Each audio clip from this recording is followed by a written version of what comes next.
Y'all are not going to like my take on this story because it's vastly different from what I normally say. But here we go. Now, we're in Warner Robbins, Georgia with Miss Mitchell, who has chosen to have her face blurred out. Miss Mitchell is in her late 60s. Now, unfortunately, Miss Mitchell has experienced a lot of loss within her family these last 18 months. May they all rest in peace. Her nephew recently passed, and even though she was already a month behind on her rent, she chose to go up north for the funeral. Now, she did attempt to make a payment, but the landlord gave it back to her, saying they do not take partial payments. Miss Mitchell says down here in the South, they don't help the elderly, but up north, they would help her. Well, respectfully, why are you down here, Miss Mitchell? We know why, because Social Security, pension, and retirement checks, disability checks go a whole lot further down south, which is why a lot of y'all move down here when you get those, but we're going to leave that alone because I love y'all down here.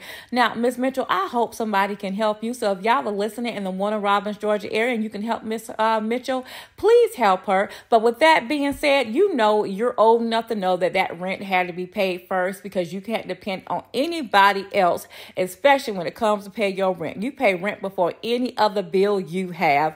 And Miss Mitchell, you knew that, but you took a chance hoping you can get some help, and now it's not panning out for you. You guys, let me know what your comments are, your opinions are. Let me know. She says she's buried several family members recently. Most recently, her nephew.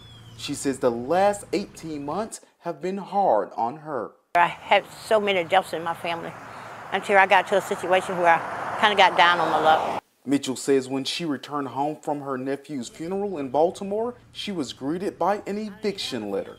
She admits she was a month behind, but did pay half of her rent. She says it was later returned to her with a message saying her landlord won't take partial payments.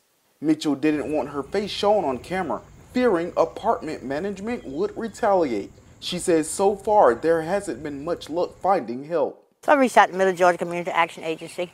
They told me they only take applications on Fridays, that they weren't sure that they could help me or not. I reached out to Sacred Heart, they didn't have any funds. So when I reached out to Para Volunteer Services, they told me, we don't help anybody east of 96. I don't know what it means by east of 96, Houston County is Houston County. Mitchell just had a birthday, but instead of celebrating, she continues to search for answers. Now she wants to raise awareness for others who may need help at some point. Almost 70 years old, and you tell me that we don't have no programs or anything to help the elderly? Mitchell has even considered selling her appliances that she currently has in storage, but she says she's had no luck there either. Sometimes you just feel like you shouldn't even be on this earth if you got to go through this in life. What's my purpose?